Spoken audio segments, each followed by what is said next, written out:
The message came on a quiet Tuesday morning when the sun was just rising over the Atlantic Ocean, deep in space. Far beyond the planet Neptune, a small relay station picked up a signal that would change everything. The signal was strong and clear, and it was meant for Earth. It was meant for all of humanity. Commander Daniel Carter was drinking his morning coffee in the central operations room of Earth's United Defense Command. The room was usually calm at this hour. Most of the night shift had gone home, and the day shift was just arriving. Daniel liked this time because it gave him a few peaceful moments before the busy day began. That peace ended when his communication officer ran through the door. The young man was pale and breathing hard. His hands were shaking so badly that he almost dropped the tablet he was carrying. Daniel put down his coffee and stood up. He had never seen anyone look so frightened. The officer held out the tablet without saying a word.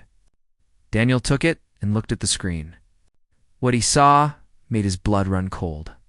The symbols on the display were unlike anything he had ever seen. They were not from any human language. They were not from any code or system that Earth had ever created. They were alien. Daniel immediately contacted Admiral Lisa Monroe. She was the highest-ranking officer in the entire Defense Command. She had spent 30 years of her life preparing humanity for the possibility of meeting other species in the galaxy. She had written books about it. She had trained thousands of officers for it. But nothing could truly prepare anyone for this moment. Admiral Monroe arrived within the hour. Her gray hair was pulled back tight, and her uniform was perfect as always. But Daniel could see the tension in her shoulders and the worry in her eyes. She took the tablet from him and studied the alien symbols for a long time without speaking. The translation teams worked through the entire day and into the night. They used the most powerful computers on Earth. They tried every algorithm and every method they knew. Slowly, piece by piece, the alien message began to make sense. By midnight, they had a complete translation. The message was from something called the Galaxy Council.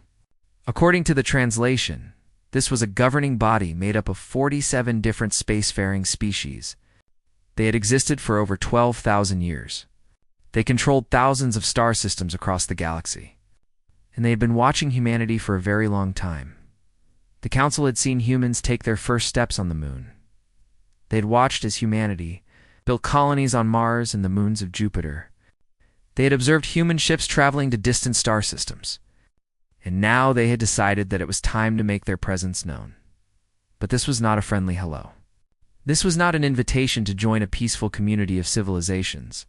The message was a demand. It was an order. It was a threat dressed up in formal language. The Galaxy Council had rules for new species. Every civilization that entered galactic society was required to pay tribute. This was simply how things worked. The strong species ruled, and the weak species paid. It had been this way for thousands of years, and the Council saw no reason to change. The list of demands was long and crushing. Earth would surrender 30% of all its rare mineral production to the Council. Human scientists would hand over all their genetic research to Council officials. 3 colony worlds in the Kepler system would be given up immediately and permanently. Human ships would be limited in size and weapons.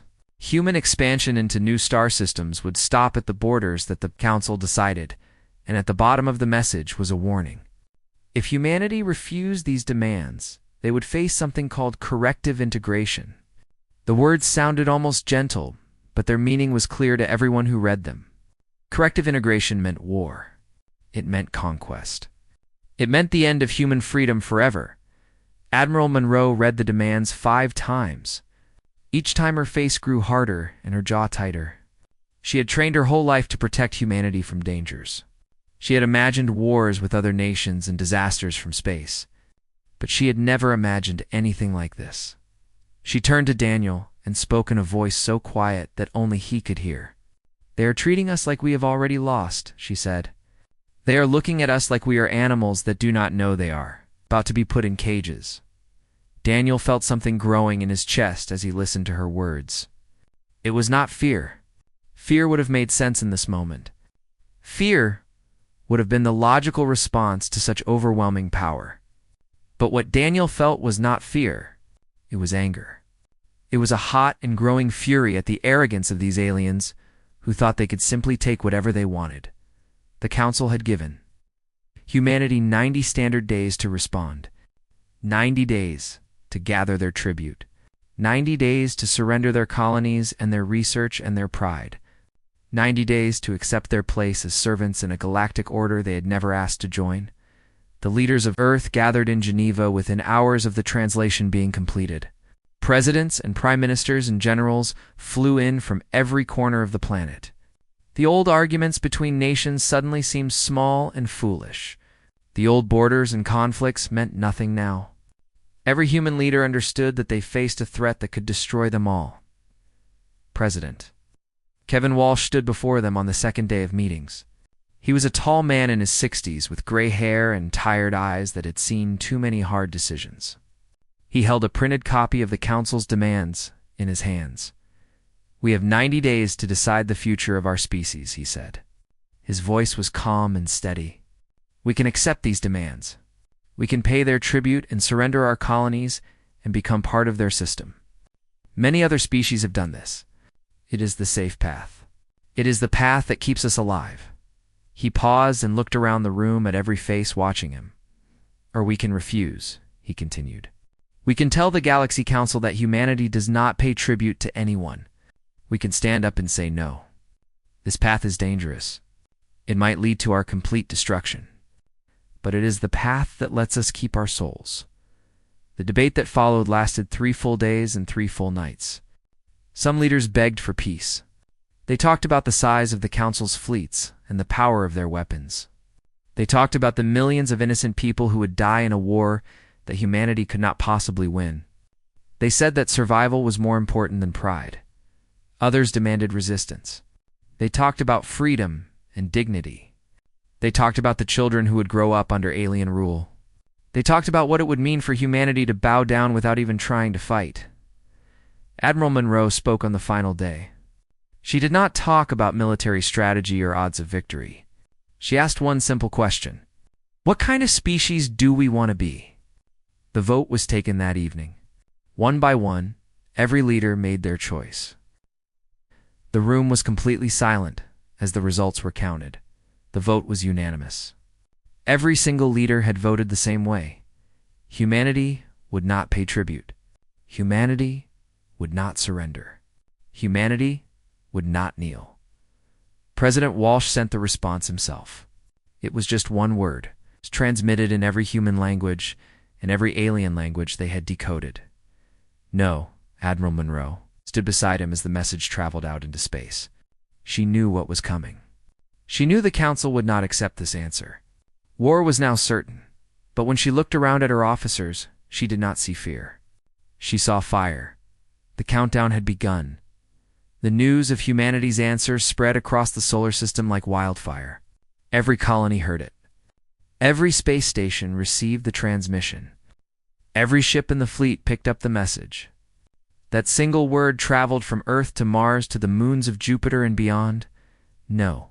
Humanity had said no to the most powerful force in the galaxy.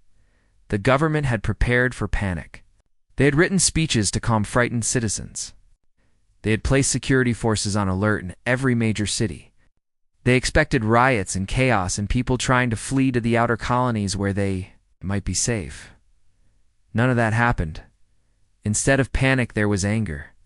Instead of fear, there was determination. People who had never thought about fighting suddenly wanted to defend their home. Citizens who had lived peaceful lives suddenly demanded weapons and training. The Council had done something that no human leader had ever managed to do. They had united all of humanity under a single purpose. Dr. Amanda Price was working in her research laboratory on the moon when the news arrived. She was 52 years old and had spent most of her life studying theoretical physics. Her work was about equations and possibilities and ideas that existed only on paper. Most people could not understand what she did. Most people did not even try. 2 days after humanity's answer was sent, military officers arrived at her laboratory. They were serious men and women in crisp uniforms who spoke in short sentences. They showed her detailed reports about Council technology.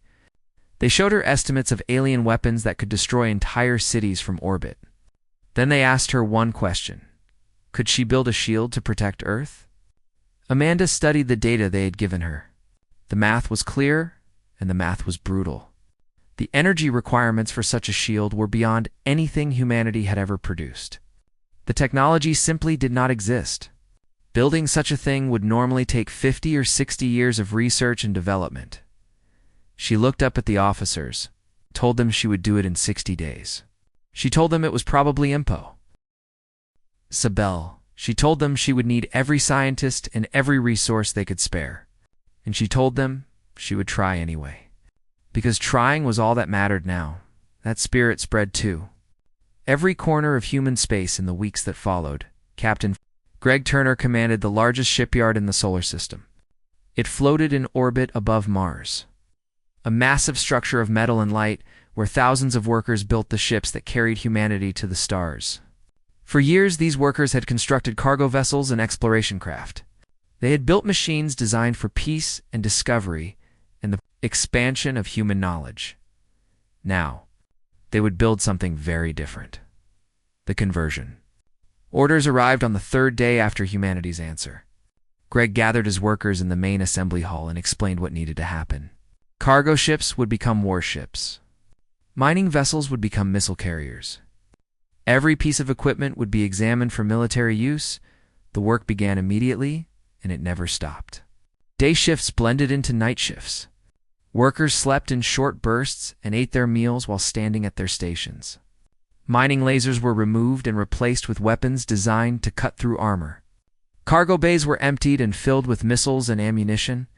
Engine systems were modified to run beyond their safe limits, because speed might mean the difference between life and death. The ships they built were not pretty. They were blocky and rough and covered with weapons that stuck out at odd angles. Compared to the elegant alien vessels in the intelligence reports, they looked crude and primitive. But they were tough, and they were deadly, and they were human. One of Greg's workers stopped him during a late-night inspection. The man was young and tired and had grease on his face from 12 hours of hard labor. He asked Greg a simple question. Can we actually win this fight? Greg thought about the question for a long moment. Then he gave his honest answer. Winning might not be possible. The Council had thousands of years of experience and millions of ships. But making them pay a terrible price was possible. Making them remember humanity forever was possible. And that would have to be enough. On Earth, recruitment centers opened in every city on every continent. The lines stretched around buildings and down streets for miles. Young people stood next to old people. Rich stood beside poor. Teachers and doctors and construction workers and artists all waited together, their chance to serve. Nicole Perry had been a school teacher for 23 years. She taught history and literature to children in a small town in Ohio. She had never held a weapon in her life. She had never been in any kind of fight. Her days were filled with books and lessons and helping young minds grow. But when she heard what the Council had demanded and what humanity had answered, something changed deep inside her heart. She drove 3 hours to the nearest recruitment center and stood in line for most of the day. When the officer at the desk asked why she wanted to join the military, she had a simple answer ready. Someone has to tell them no, she said. Someone has to stand up. And if I am not willing to stand up, then how can I ask anyone else to do it? The training was the hardest thing Nicole had ever done. She was not young anymore, and her body complained every single day. The drills were exhausting. The weapons were heavy and complicated. The other recruits were often half her age and twice as strong. Many people around her failed or quit or simply could not continue. Nicole refused to quit. Every night when her muscles ached and her lungs burned, she thought about her students. She thought about the future they deserved. She thought about what kind of world they would inherit if humanity simply gave up. Those thoughts kept her going when nothing else could. The Council sent more messages as the deadline approached. Each message was more threatening than the one before. They described fleets that numbered in the millions. They described weapons that could crack planets open like eggs. They described species that had resisted tribute and no longer existed anywhere in the galaxy. Humanity's response was always the same. That single word sent again and again, no. Admiral Monroe worked 20 hours every day coordinating the defense preparations. Her office was buried under reports and plans and intelligence estimates. Every day brought new problems that seemed impossible to solve. Every night she fell asleep at her desk and dreamed of alien ships filling the sky. But she also saw something that gave her hope. She saw humans working together in ways they never had before. She saw scientists sharing secrets that nations had kept hidden for generations. She saw enemies becoming allies and strangers becoming friends. The Council had wanted to break humanity. Instead, they had forged humanity into something stronger than it had ever been. Commander, Daniel Carter received command of the new flagship on the 75th day. The ship was called Defiance, and it was the largest warship humanity had ever constructed. It bristled with weapons and armor and looked more like a flying fortress than a graceful vessel. Daniel walked through its corridors on his first day aboard. He met the crew members who would serve under him. He checked the weapons systems and the engines and the shields. Everything was as ready as it could be. His executive officer found him on the observation deck that night, staring out at the stars. She asked him the question that everyone was asking. Did he think they could win? Daniel watched the distant lights for a long time before answering. He said he did not know if victory was possible, but he knew that humanity would make the Council remember this fight forever. He knew that they would give everything they had, and sometimes that was more important than winning. The fleet gathered around Earth as the final days counted down. 300 ships against an empire of thousands of worlds. It was not enough. Everyone knew it was not enough, but it was what they had, and they were ready to use it. The Council fleet arrived on the 91st day. They came out of faster-than-light transit at the edge of the solar system, peering in normal space like ghosts materializing from nothing. One moment the sensors showed empty void. The next moment, they showed over 2,000 alien warships. Admiral Lisa Monroe stood in her command center orbiting Earth and watched the tactical displays light up with enemy contacts. Each red dot represented a vessel larger and more powerful than anything humanity had ever built. The lead ship alone was bigger than some of Earth's moons. It hung in space like a metal mountain, beautiful and terrifying at the same time. The command center was silent. Every officer stared at their screens with wide eyes. They had known the Council would come. They had prepared for this moment for 90 days. But seeing the reality of that massive fleet was something else entirely. Numbers on a report were one thing.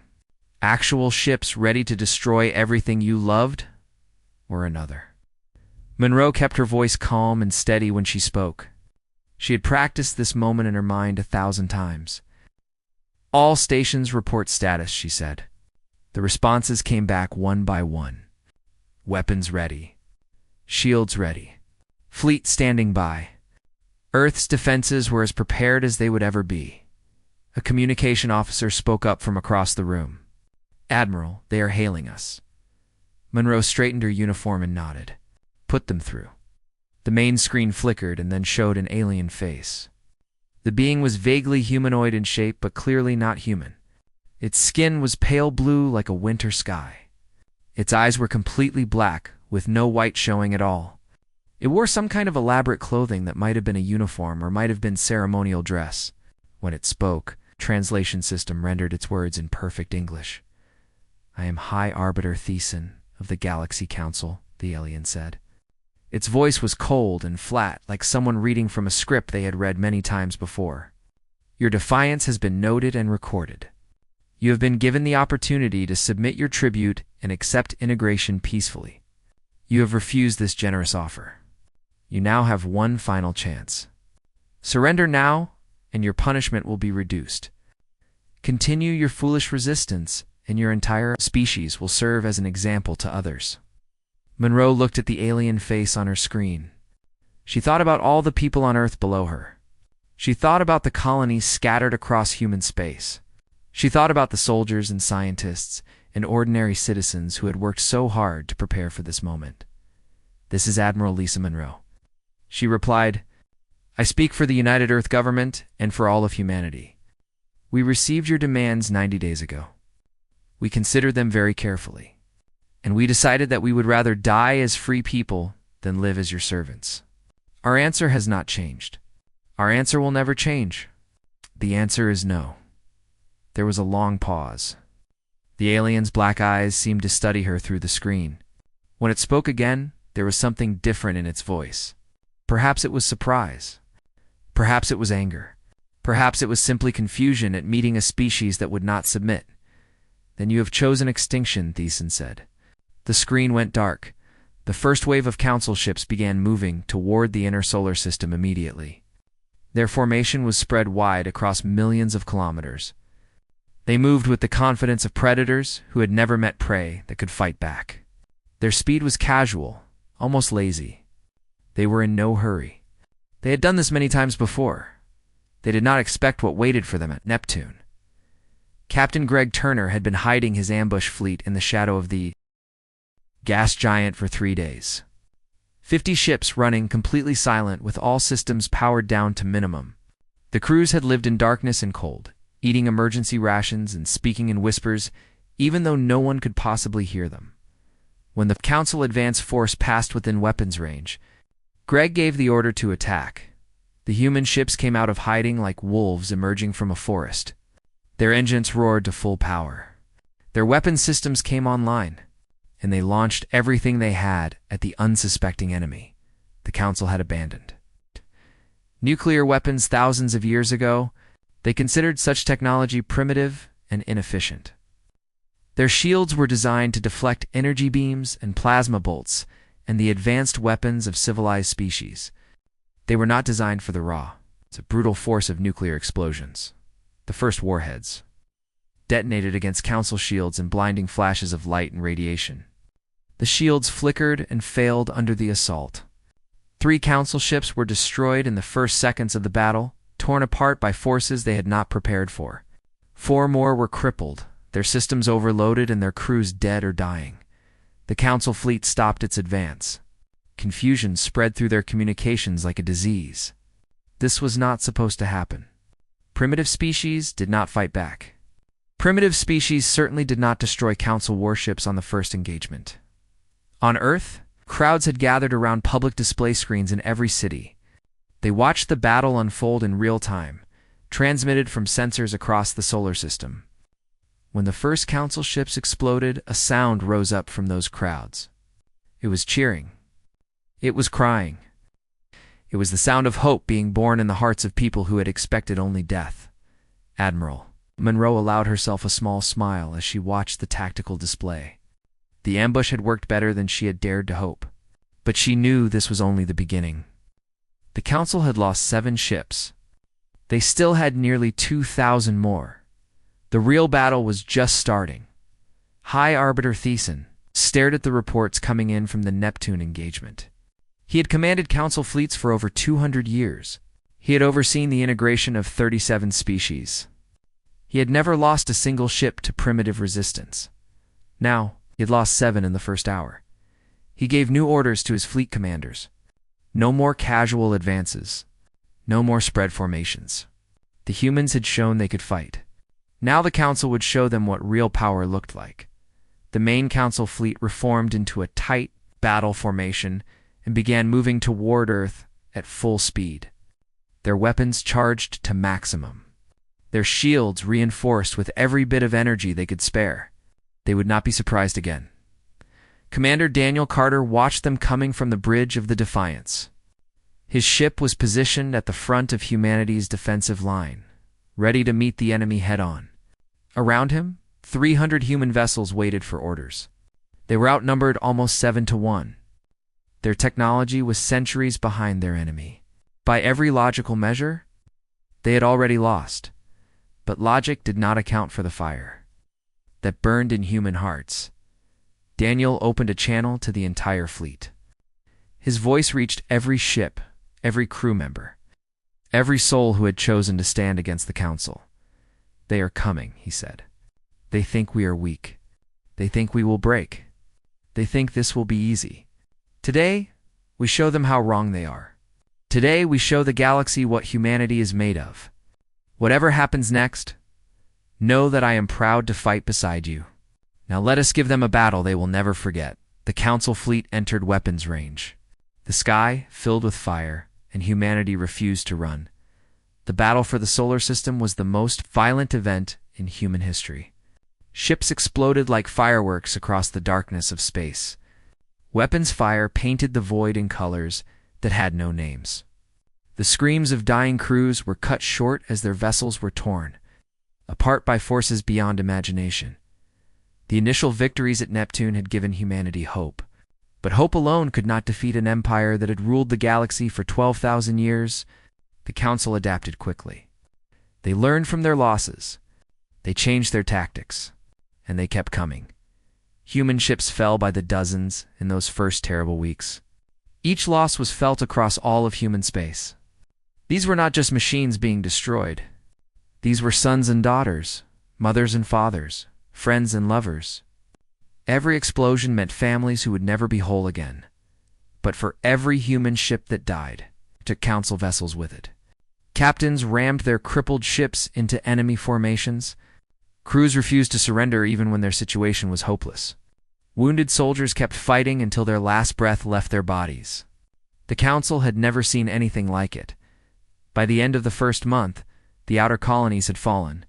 There was simply no way to defend them against such overwhelming force. The order came to evacuate everyone who could be moved. Millions of refugees fled toward the inner solar system, carrying only what they could fit in small bags and leaving behind everything they had built. Nicole Perry was stationed on a frigate, called the Spirit of Ohio, during the evacuation of the Kepler colonies. Her ship provided cover fire while transport vessels loaded desperate civilians. Council warships filled the sky around them, pressing closer with every passing minute. The battle was chaos. Nicole worked the weapons console with hands that never stopped shaking. She watched friends die on screens that showed their ships breaking apart. She heard their final transmissions cut off in mid-sentence. And she kept firing because stopping meant letting the transports be destroyed. Her ship took a direct hit during the final phase of the evacuation. The blast tore through 3 decks and killed half the crew instantly.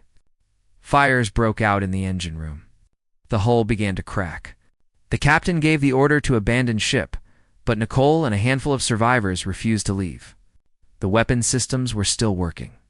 The transports were still loading civilians.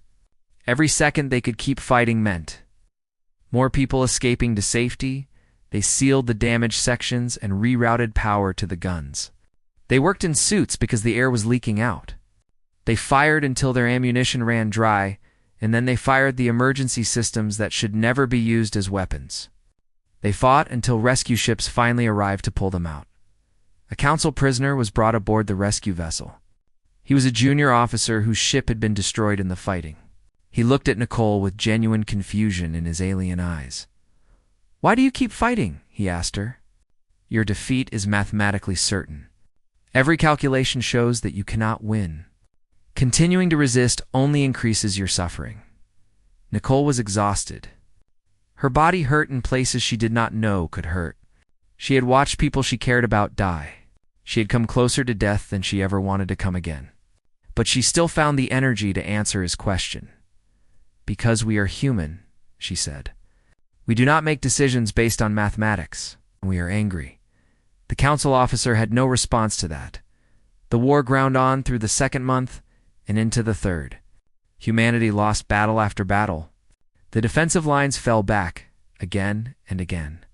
The Council advanced steadily toward Earth, paying a price in ships and crews that grew higher with each engagement. Dr. Amanda Price worked without rest in her laboratory on the moon. The Planetary Shield Project had become her entire existence. She slept only when her body refused to function anymore. She ate only when someone forced food into her hands. Her team was in the same condition, driven by the knowledge that billions of lives depended on their success. The technology should not have worked. Every scientific principle said it was impossible. The energy requirements were too high. The field generators were too unstable. 100 things could go wrong, and only one thing could go right. But Amanda had stopped believing in impossible. She had seen human soldiers hold positions that could not be held. She had seen engineers build weapons that could not be built. She had seen ordinary people become heroes through nothing but determination and refusal to quit. If they could do the impossible, so could she. The shield generator was completed on the 90th day of the war. It was ugly and dangerous, and consumed more power than all of Earth's cities combined. Amanda was not even sure it would work until she activated it. Admiral Monroe contacted her on the morning of the 100th day. The Council fleet was entering Earth's orbit. Over 800 enemy vessels surrounded the planet, their weapons charged and ready to begin the bombardment that would end human civilization forever. "Is it ready?" Monroe asked. Amanda looked at her creation. It hummed with barely contained energy. Warning lights blinked across every console. The readings showed stress levels that were far beyond safe limits. "It is ready," she said. Monroe gave the order. The shield flickered to life around Earth in a wave of golden light that spread from pole to pole. It was beautiful in a way that made people stop and stare even in the middle of a war. The barrier shimmered like water touched by sunlight. The Council opened fire. Beams of energy that could vaporize mountains struck the shield and scattered into harmless light. Missiles that could crack continents exploded against the barrier without leaving a scratch. The full fury of the Council fleet was unleashed against Earth, and Earth did not fall. High Arbiter Thiessen watched from his command ship as attack after attack failed.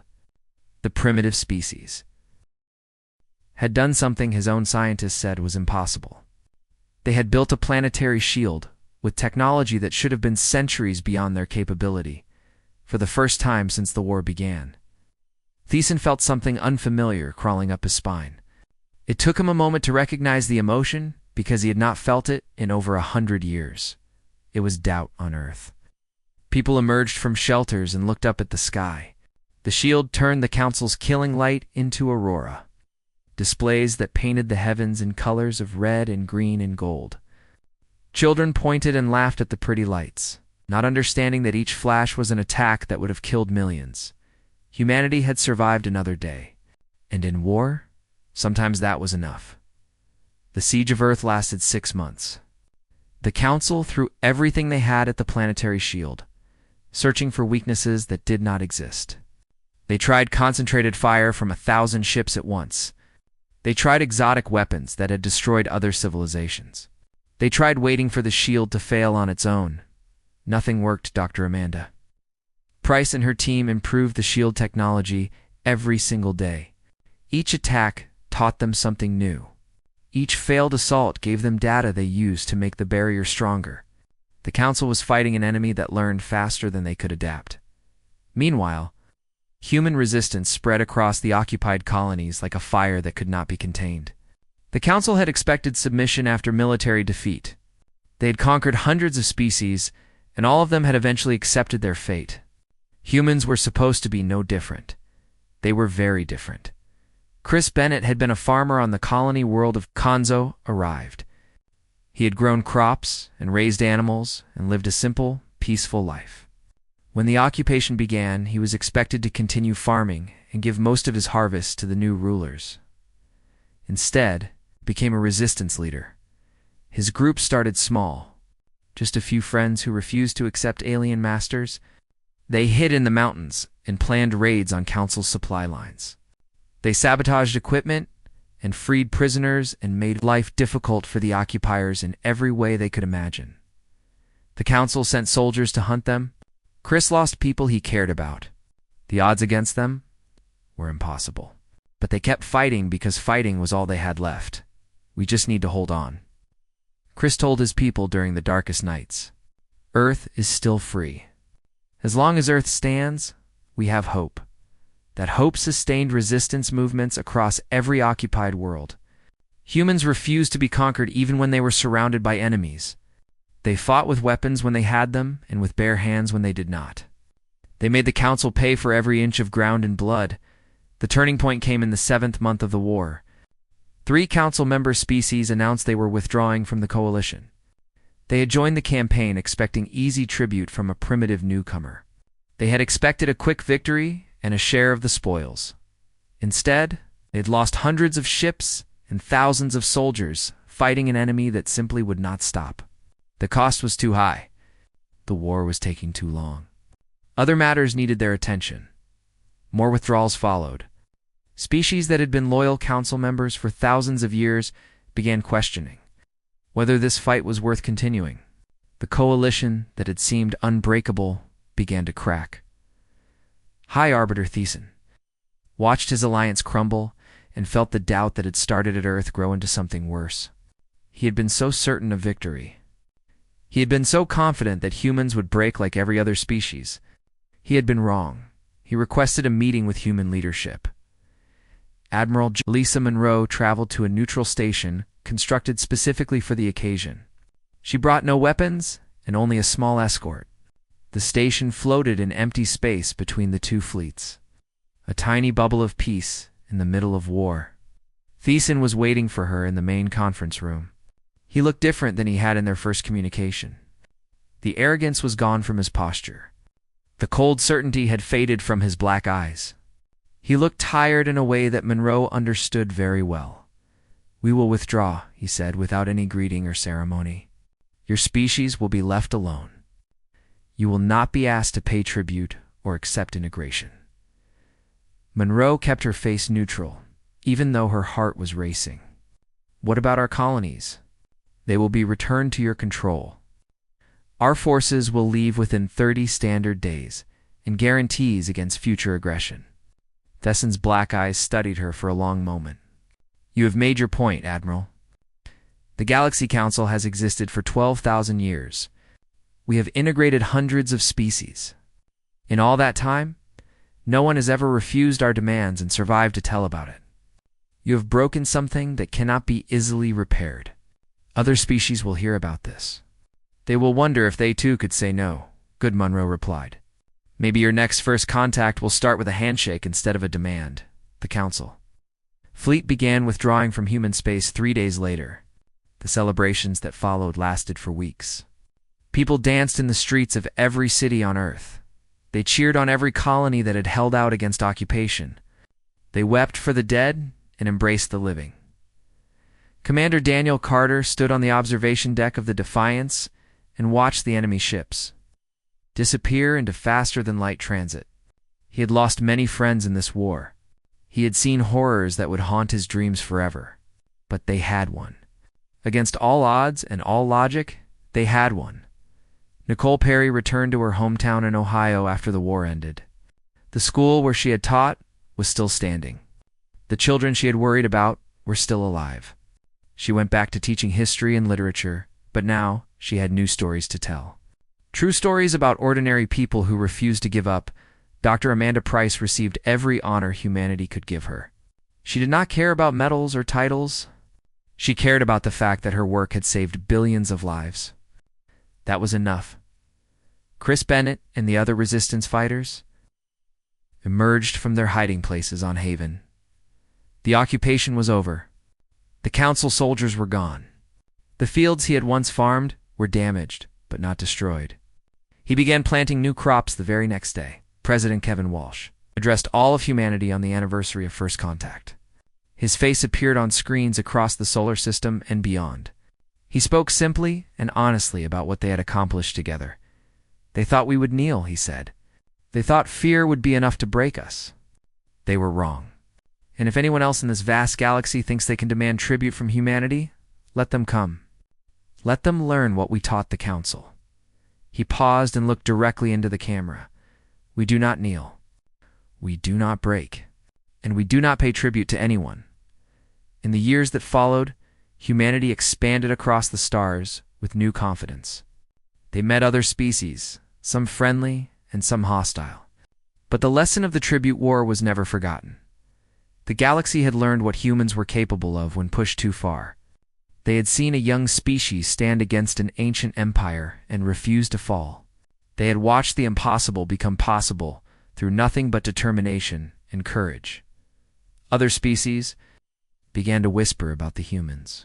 They told stories about the warriors who would not surrender, and the scientists who built miracles, and the ordinary people who became heroes. They warned each other never to threaten humanity unless they were prepared to pay a terrible price. And somewhere in the vastness of space, the Galaxy Council remembered their greatest failure. They remembered the primitive species that had looked at their demands and their fleets in their 12,000 years of power, said one simple word. No. That word echoed through history forever.